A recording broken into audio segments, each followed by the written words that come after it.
Hola, ¿qué tal? Te saluda el pastor Rodolfo Luis y bienvenido a nuestro programa El Poder de la Fe. Hoy vamos a tratar este tema. No hay otra opción mejor. No hay otra opción mejor. Todo por medio del poder de la fe en Jesucristo podemos lograr una opción mejor para nuestra vida. Dichoso el pueblo que recibe todo esto. Dichoso el pueblo cuyo Dios es el Señor. Así escribió el rey David en el Salmo 144, verso 15 de la Nueva Versión Internacional. Como sabrás, el rey David fue el segundo rey de la nación hebrea. El anterior Saúl desobedeció a Dios. Vino David, siendo un joven, Dios lo escogió, un jovencito, adolescente, pero en él había temor de Dios, el temor que necesitan los seres humanos de hoy también, de Dios, temor reverente, temor de reconocer su señorío, su autoridad, porque Él es quien nos creó, porque somos obra de sus manos y porque a Él es a quien tenemos que darle cuenta. Y qué bueno es que David exclamara esto, no en los primeros días de su reinado, sino quizás al final o a mediados de su reinado, que fueron 40 años, cuando supo reconocer la grandeza del poder de Dios en su vida, en la de la nación, la bendición que es tener a Dios como la protección de la nación. Pero para que esto suceda, cada nación tiene que tener una experiencia de fe con Jesucristo, tiene que tener una experiencia de fe con Dios, tiene que obedecer los mandamientos del Señor. Y ese es el tema que queremos tratar contigo en esta tarde y espero que sea de bendición para tu vida como lo es para la mía. No sé en qué parte de este planeta tú vives, pero tampoco puedo identificar la condición de tu nación, pero algo sí sé y es que solamente es dichoso el pueblo que recibe todo lo que Dios ha establecido en su palabra, y es dichoso el pueblo cuyo Dios es el Señor. Y eso es lo que queremos que tú también lo tengas presente. No importa la nación, quiero otra vez, tú puedes interceder por tu nación si tú eres un creyente en Jesucristo, porque Jesús dijo, todo lo que pidieres al Padre en mi nombre creyendo, yo lo daré para que el Padre sea glorificado. Y Dios también, si dos de vosotros se pusieran de acuerdo sobre un asunto para pedirlo a mi Padre y lo que llene en su corazón, y esto es conforme al plan de Dios y a la voluntad de Dios, lo voy a hacer. Así que todo esto nos ayuda a considerar que el Dios nuestro es un Dios verdadero, Dios que responde, un Dios que es capaz de escuchar nuestra voz, nuestra oración y ver las necesidades que tenemos y darnos respuesta conforme a su plan, que es mejor que el que podemos hacer nosotros. Si Dios no está presente en la mente y alma, pensamientos, acciones, actitudes y decisiones de las personas a nivel personal y en sentido global, puedes estar seguro de que hay problemas muy serios y dificultades muy peligrosas y falta de esperanza, seguridad y realización plena como Dios la identifica y señala para el bienestar de cada individuo bajo su soberanía y autoridad indiscutible. Y eso es básico, básico. No es lo que yo pienso, es lo que Dios ha determinado. No es lo que yo quiero hacer, es lo que Dios tiene en su voluntad, que es buena, agradable y es perfecta. Y solamente se entiende a partir de que tengamos una experiencia de fe con Jesucristo, porque lo hemos aceptado como Salvador de nuestra vida, ha perdonado nuestros pecados y estamos en una relación íntima ahora con Dios a través del poder de la fe en Él y a través del Espíritu Santo de Dios que viene a morar en nuestra vida, que en definitiva nos convenció de pecado, de justicia y de juicio y selló nuestra alma al aceptar a Jesús con su presencia, de tal manera que ahora nada ni nadie nos puede separar del amor de Dios en Cristo Jesús. Es muy valioso oír lo que Dios está diciendo, ¿verdad? Nos desea que nosotros escuchemos, compartir a través de su palabra, la Biblia, cuyo centro es la voluntad de Dios, buena, agradable y perfecta. Y es indispensable conocer el propósito de Dios al traernos a esta tierra y colocarnos en familia, en hogar, punto geográfico y tiempo que no escogiste tú. Fue Dios quien lo escogió y lo determinó. Pero Él señaló cómo eso específico y útil para llevar a cabo su propósito santo con tu vida, la mía y la de todos. Así que tu nación puede ser tan distante como puede haber sido la mía. Pero ahora tú estás allí o aquí o allá. Y donde quiera que estás dentro del plan de Dios y el propósito de Dios. La Biblia nos enseña, porque yo sé muy bien los planes que tengo para ustedes, afirma el Señor, planes de bienestar y no de calamidad, a fin de darles un futuro y una esperanza. Se lo dijo Jeremías, inspirado por el Espíritu de Dios, capítulo 29 de su libro, a la nación hebrea, y es para toda la humanidad. Los planes de Dios son planes de paz, planes de amor, planes de ayuda, de bendición, de darnos lo que es menester para nuestra vida en el orden espiritual y aún en el orden material. La Biblia nos muestra que alabado sea Dios, esta otra expresión, Padre de nuestro Señor Jesucristo, que nos ha bendecido en las regiones celestiales con toda bendición espiritual en Cristo. Pablo está escribiendo, el apóstol Pablo. Dios nos escogió en Él antes de la creación del mundo para que seamos santos y sin mancha delante de Él. En amor nos predestinó para ser adoptados como hijos suyos por medio de Jesucristo, según el buen propósito de su voluntad, para alabanza de su gloria y gracia que nos concedió en su amado, en Jesús. En Él tenemos la redención, la libertad. Redención es redimir. Jesús pagó el precio, pagó lo que nosotros teníamos que pagar, es decir, la condenación eterna. Pagó por nosotros, muriendo en la cruz del Calvario. En Él tenemos la redención, la liberación, la libertad, mediante su sangre, el perdón de nuestros pecados, conforme a la riqueza de la gracia que Dios nos dio en abundancia, con toda sabiduría y entendimiento. Él nos hizo, sigue diciendo Pablo, conocer el misterio de su voluntad conforme al buen propósito que de antemano estableció en Cristo, para llevarlo a cabo cuando se cumpliera el tiempo. Esto es, reunir en Él todas las cosas, tanto las del cielo como de la tierra. Quiere decir, haciendo paz entre la santidad de Dios y la finitud del ser humano, las limitaciones humanas, llevando Él el castigo por las deficiencias de nuestro carácter, nuestra personalidad, nuestros errores, nuestra desobediencia, nuestros rechazos, incredulidad, idolatría, etcétera, etcétera. Cuando nos arrepentimos de todo eso y aceptamos a Jesús como el que da la justificación, la reconciliación, el perdón, la salvación, la esperanza de una vida mejor, la vida eterna, y nos hace partícipe entonces del plan que Dios diseñó desde antes de la creación para cada una de las personas en todas las generaciones. Y aquí estamos en este momento. El apóstol Pablo sigue argumentando sobre la bondad de Dios y nos declara inspirado por el Espíritu Santo. En Cristo, Jesucristo, también fuimos hechos herederos, oiga bien, herederos, pues fuimos predestinados según el plan de aquel que hace todas las cosas conforme al designio de su voluntad. ¿Heredero de qué? Del reino de los cielos. Somos adoptados como hijos suyos y ahora somos hechos herederos también, a fin de que nosotros, que ya hemos puesto nuestra esperanza en Cristo, seamos para alabanza de su gloria. Ese es el plan. Efesios 1, 11 y 12, en la Nueva Versión Internacional, está hablándonos de esa esperanza de vida eterna y herederos del reino de los cielos.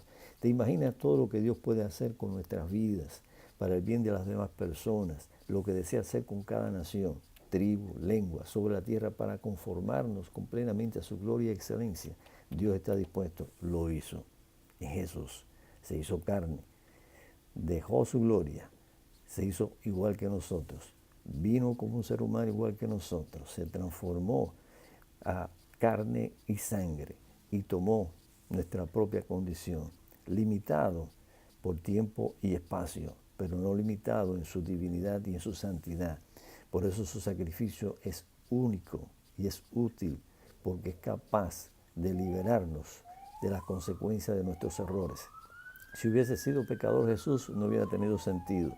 Pero como Jesús no era pecador, Dios cargó en Él el bulto, la carga de la culpa de todos, para llevarlo el santo sobre el madero, derramar su sangre y decir, y consumado es. Es decir, ya no hay nada que pueda condenar a ninguna persona que acepte a Jesús como Salvador personal, puesto que Él pagó el precio de rescate. Y a través de esa vasija nueva, de un hombre y una mujer transformados por la gracia de Dios, entonces Dios es capaz de hacer multitud de cosas hermosas para beneficio del resto de la humanidad. El rey David, autor de este salmo, dice, dichoso el pueblo que recibe todo esto, dichoso el pueblo cuyo Dios es el Señor. Ese es el pueblo que es feliz. Ahora, ¿qué pueblo tiene esto en su totalidad? Ninguno, ninguno. Pero dentro de toda la humanidad, en todas las partes del mundo, en todas las zonas geográficas, el Evangelio ha llegado. Porque la orden de Jesús, el mandato de Jesús a su iglesia fue ir por todo el mundo y predicar el Evangelio a toda criatura. Y a todas las criaturas, a todo ser humano, en todas las generaciones, en todos los estratos sociales, el Evangelio está llegando. La Biblia se está leyendo a través de las aplicaciones de los teléfonos celulares, estos que son inteligentes, llamados inteligentes. Están las aplicaciones para leer la palabra de Dios en las diferentes versiones, estudios bíblicos, música cristiana, en fin, todo lo que un ser humano necesita para entrar en armonía, creyendo y recibiendo a Jesucristo como Señor y Salvador. Dios está haciendo su parte. Nos toca a los seres humanos recibirlo y recibirlo con gratitud, puesto que lo necesitamos, a voces lo necesitamos. Estaba Dios plenamente identificado con el resultado glorioso de la bendición de Dios sobre la nación hebrea. David tenía este concepto. Siempre esa bendición está con Dios, a través de Dios, en la obediencia a Dios. Y cuando estuviesen conectados con sinceridad, humildad y devoción a Dios y en obediencia a su enseñanza santa, jamás Dios dejaría de bendecirlo. Ese era el concepto que David tenía. Y eso fue lo que sucedió con la nación hebrea. Siempre que falló, lo disciplinó Dios. Siempre que se arrepintió, fueron prosperados. Es para ti, para todas las personas sobre la faz de la tierra, esta bendición de Dios. Y solo se logra por medio del poder de la fe en Jesucristo, quien pagó otra vez el precio de rescate de las manos del enemigo, del diablo, que nos cautiva con sus engaños y propuestas vanas y efímeras. Mira, recuerda la exhortación del apóstol Juan, uno de los discípulos de Jesús, y que se le llama el apóstol del amor. Dice él, fíjense qué gran amor nos ha dado el Padre, que se nos llame hijos de Dios. Y lo somos. El mundo no nos conoce precisamente porque no lo conoció a Él. Es decir, que la diferencia que existe en nuestra vida no es reconocida porque no tiene una relación con Él. Cuando alguien tiene una relación con Dios, sabe cuando la otra persona que le está hablando es un verdadero cristiano o cristiana. Es un hombre, una persona que ama a Dios, ya sea anciano, hombre, mujer, joven, niño, anciano. Juan nos identifica. En cambio, el amor de Dios se manifiesta plenamente en la vida del que obedece su palabra. De este modo sabemos que estamos unidos a Él. El que afirma que permanece en Él debe vivir como Él vivió. ¿Ve? Se identifica nuestra conducta, nuestras palabras, nuestras expresiones, nuestras emociones, nuestros sentimientos, toda nuestra valoración, nuestra perspectiva, todo lo que hacemos está dentro del marco de la voluntad de Dios y es fácil de entender. No seguimos la corriente del mundo. ¿Por qué? Porque tenemos una dirección diferente que seguir, el camino, Jesús. Y tenemos una verdad que conocemos y que satisface, la verdad que es Jesús.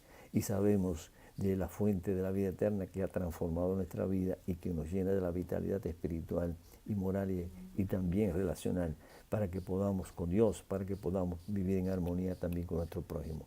El apóstol Juan una vez más nos señala, no amen al mundo ni nada de lo que hay en él. Si alguno o alguien ama al mundo, no tiene el amor del Padre. Quiere decir, si tu preferencia está allí, bueno, mira lo que dice Juan, porque nada de lo que hay en el mundo, los malos deseos del cuerpo, la codicia de los ojos y la arrogancia de la vida, provienen del Padre, sino del mundo.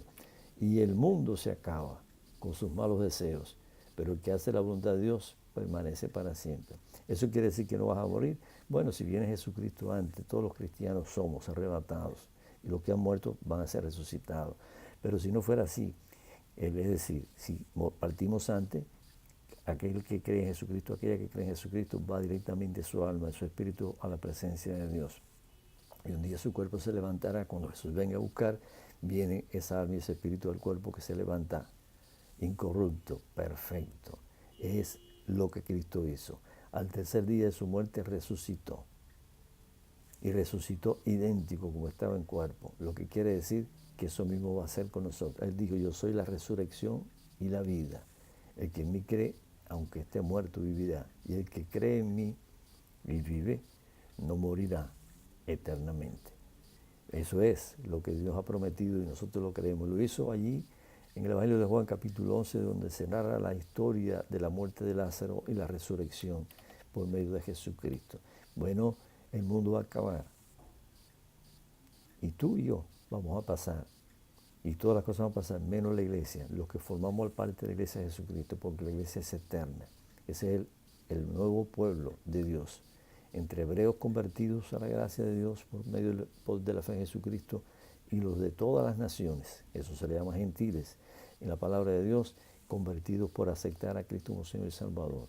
Mi invitación es que tomes acción y obedece a Dios por medio de la fe en Jesucristo, el único mediador entre Dios y nosotros los seres humanos. Si lo haces, tendrás el gozo de la salvación, la paz de Dios en tu alma. Las bendiciones espirituales estarán mudadas a tu vida y entonces te darás cuenta que ya eres heredero del reino de los cielos porque estás viviendo una relación muy diferente en tu vida con Dios. Ahora te gozas en ser un hijo, una hija de Dios. Jesucristo te ama y yo espero que tú también puedas entender este mensaje, recibirlo, para que puedas decir, Dios me ama y yo también te amo a ti. Pastor Rodolfo Luis.